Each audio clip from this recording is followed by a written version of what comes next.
I'm Nigel Green and I'm the CEO of the deVere Group.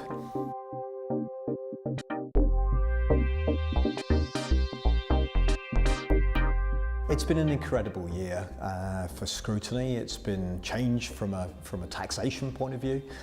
So there's been an enormous amount of change, and perhaps I'm oversensitive to it, but I actually feel that even clients' perspective on investment has changed to some extent. So it's been flexible planning all the way, and that means you plan, but you have flexibility, and you're always looking for plan B and plan C, and making sure that you're ready to adapt to the changing circumstances.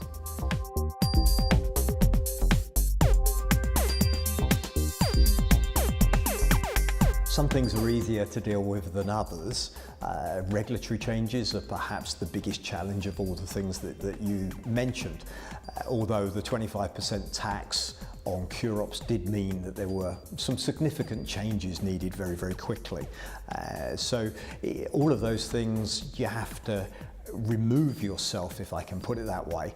And that means remove the emotion. You can't get too emotional about things and too emotional about what you're doing on a day-to-day basis. So it's really to look at things in the cold light of day, not overreact, because you can overreact, but then on the other hand, you don't want to underreact.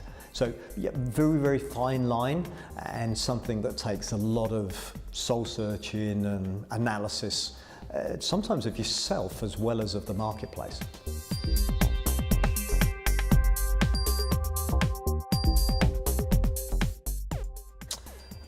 My reviews start with what I would call good questions.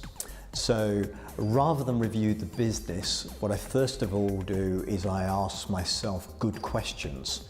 So I might spend an hour or maybe 2 hours just writing down what I consider to be good questions.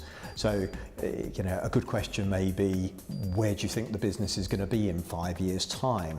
So taking a clean piece of paper, looking at the business after the changes, and asking yourself, those really deep questions about yourself, as well as the business. So you'll hear me there say two things. I'm not just looking at the business, I'm looking at myself personally, because if I'm not motivated, I can't expect to motivate other people. And if I'm not excited about the industry, then I can't expect to excite other people about the industry. So I've got to look at where the opportunities are, I've got to look at things that I'm excited about, and I've got to look at where I think the business is going to be in 5 years' time. It's often easy to see where you think it's going to be in 5 years' time, but of course that can change very, very quickly.